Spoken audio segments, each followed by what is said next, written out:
আরে এখানে আমার কোনো দোষ নেই।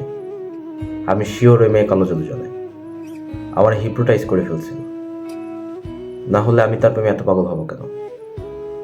সে তো আমাকে ছাড়া ভালোই আছে, শুধু ভালো নেই আমি, কারণ আমি তাকে কালো জাদু করিনি।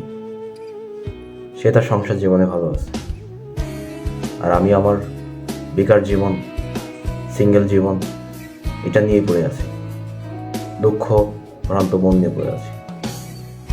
সে তো ভালোই আছে, তার মানে সে আমাকে কালো জাদু করেছিল, কারণ সে চলে যাওয়ার দীর্ঘ 1.5 বছর আমি তাকে বলতে পারিনি।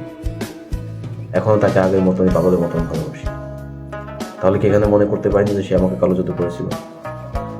সে আমার খোঁজ দেওয়ার মতন কল্পনা আমার, আর আমি তার খোঁজ দেওয়ার জন্য পাগলের মতন ঘুরে বেড়াই। তাহলে সে আমাকে কালো জাদু করেনি? যদি কালো জাদু নাই করে থাকে তাহলে আমি তার প্রেমে এত পাগল হবো কেন? সে চলে যাওয়ার পরও আমি তার প্রেমে এত পাগল হবো কেন? নিশ্চয়ই সে আমাকে কালো জাদু করেছে। তাই এই রিলেশনে আমার কোনো দোষ নেই। সে আমাকে হিপ্নোটাইজ করছে, তাই আমি পাগল হয়েছি।